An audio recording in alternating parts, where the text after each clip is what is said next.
The march ended at United Nations Plaza at around 8 p.m., and that's when we heard about the New York State Senate passing the gay marriage bill with a 33-29 vote.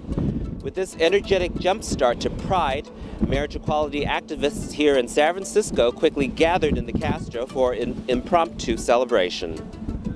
When we reported on the marriage equality bill in New York early last year, it was defeated by a Democratic-controlled Senate at the time, with a vote of 38-24, with 8 Democratic senators voting against the bill.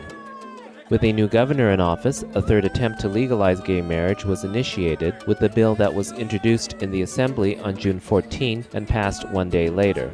It was now up to a Republican-controlled Senate to bring it to vote.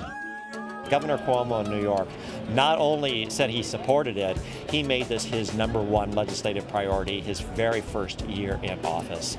And he followed through on it, and he worked the politics so that it became a reality. And it's incredible leadership of the governor of New York tonight. The bill was a simple, clean marriage equality bill, and then over the last week or so, there have been some amendments made to just spell out clearly that no religious institution is going to be forced to recognize any marriage they don't want to. And so those amendments were passed today, and then the bill was passed into law. With Senator Ruben Diaz being the sole Democratic vote against the bill, 4 Republicans sided with the remaining 29 Democrats and passed the bill at 10:30 p.m. Eastern Time.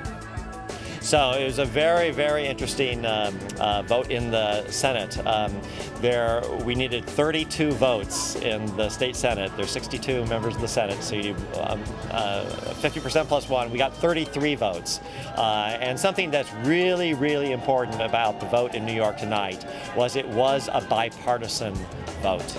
And not only did some Republicans join nearly all the Democrats to support marriage equality in New York tonight, but equally important, it was in the hands of the Republican caucus whether to allow the vote to take place at all.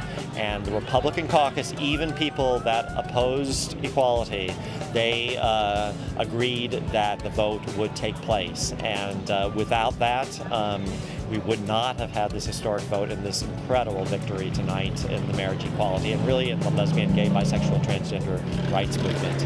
We can't stress enough how important it is that it's bipartisan.